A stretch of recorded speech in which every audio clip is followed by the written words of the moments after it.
वो झुमके आम नहीं थे। ये बात मुझे तब समझ आई जब पहली रात उन्हें पहनकर मैं सोई और कमरे में कुर्सी खुद ब खुद सरकने लगी। ये सब मेरी खाला की मौत के बाद शुरू हुआ।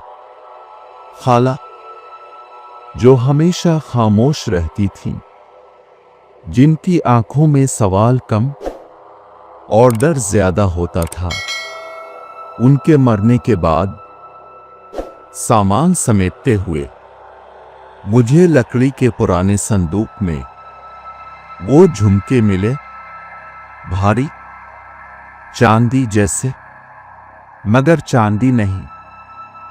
उन पर बारीक सी नक्शकारी थी, ऐसी लकीरें जो गौर से देखो तो आंखों जैसी लगती थी। उम्मी ने फौरन कहा, उन्हें हाथ मत लगाना, लेकिन मैंने हंस कर कह दिया, बस झुमके ही तो हैं। खाला ने कभी नहीं बताया कि वो झुमके कहां से आए, बस इतना कहा करती थी, ये मुझे मिला था, मांगा नहीं था। पहली रात मैंने झुमके तकिए के पास रख दिए, उनके कानों में डालकर दिल अजीब सा भारी हो गया था। रात के तकरीबन 1 बजे कमरे में हल्की सी झनकार सुनाई दी, बिल्कुल वैसी जैसी झमकों के हिलने से आती है।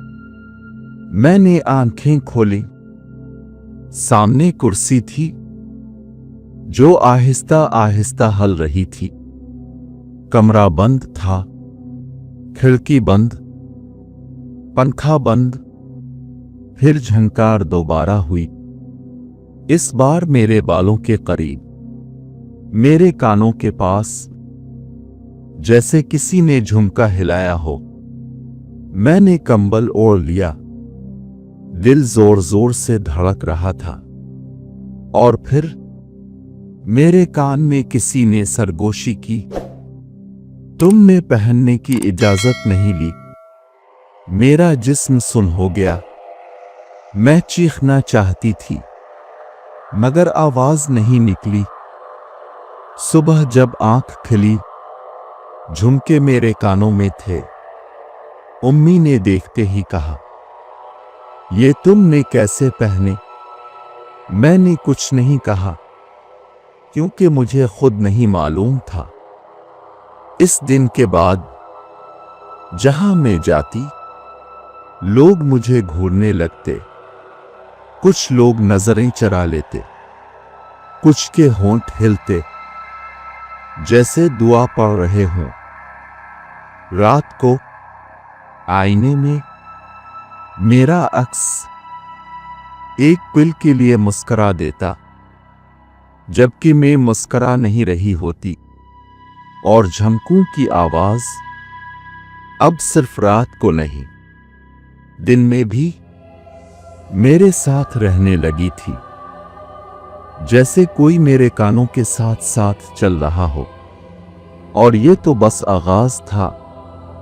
मैंने झुमके उतारने की कोशिश की, लेकिन कान सूज चुके थे, जल रहे थे, और जैसे झुमके जिल्द में पैवस्त हो गए हों, जैसे वो मेरे जिस्म का हिस्सा बन चुके हों।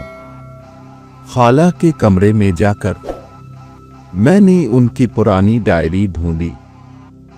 आखिरी सफ़े पर लिखा था, ये झुमके जिसने पहने वो अकेली नहीं रही, मगर आजाद भी नहीं रही। मेरी सांस रुक गई।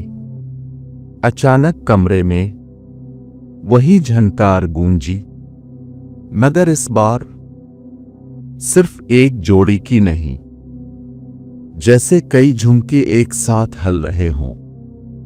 दीवार के साथ एक साया उभरा, लंबे बाल, झुकी हुई गर्दन और कानों में दर्जनों झुमके। हर झुमका किसी औरत की निशानी था।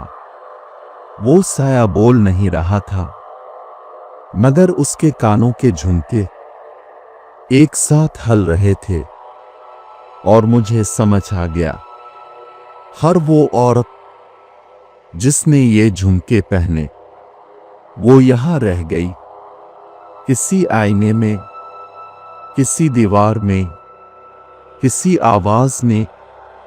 मेरी आंखों से आंसू बहने लगे और झुमके और तेज बजने लगे, जैसे खुश हो गए हों। मैंने पूरी ताकत से कानों को पकड़ा और झुमके खींचे। एक चीख गूंजी, ऐसी चीख जो मेरे मुंह से नहीं निकली थी। झुमके जमीन पर गिरे और फौरन खामोशी छा गई।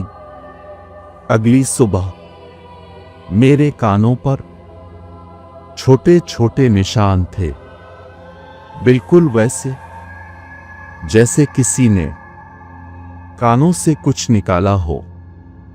झुमके दोबारा कभी नहीं मिले, मगर आज भी जब रात को सब खामोश होता है और मैं आईने के पास से गुजरती हूं, मेरे कानों में हल्की सी झनकार सुनाई देती है और मैं जानती हूं वो झुमके अब किसी और को ढूंढ रहे हैं। मैंने सोचा था झुमके खत्म हो गए, कहानी भी खत्म हो गई, मगर कुछ चीजें इतनी आसानी से खत्म नहीं होती। झुमकों के गायब होने के बाद घर में सुकून तो था, मगर नींद नहीं थी। मैं सोती और हर रात एक ही ख्वाब देखती, एक लंबा सा कमरा, बगैर छत के, चारों तरफ आईने और दरमियान में वही औरत जिसके कानों में दर्जनों झुमके थे। इस बार वो मुझे देख रही थी और पहली बार मुस्करा रही थी।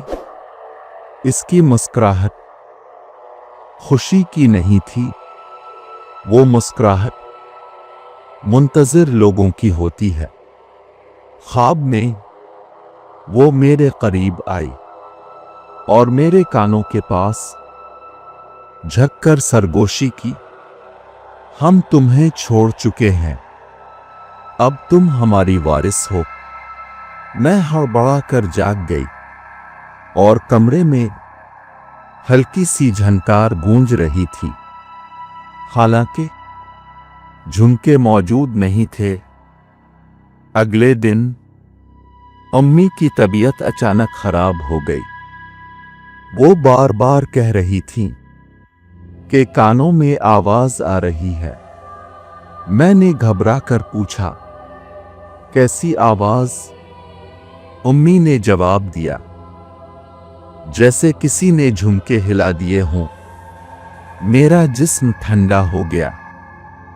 इस दिन मुझे पहली बार एहसास हुआ कि झुमके सिर्फ जेवर नहीं थे, वो एक सिलसिला थे, एक रवायत, एक लानत, और वो लानत अब किसी और शक्ल में जिंदा रहना चाहती थी। मैंने खाला के पुराने शहर का सफर किया, जहां वो जवानी में रही थी। वहां एक पुरानी औरत मिली जो मुझे देखते ही रुक गई।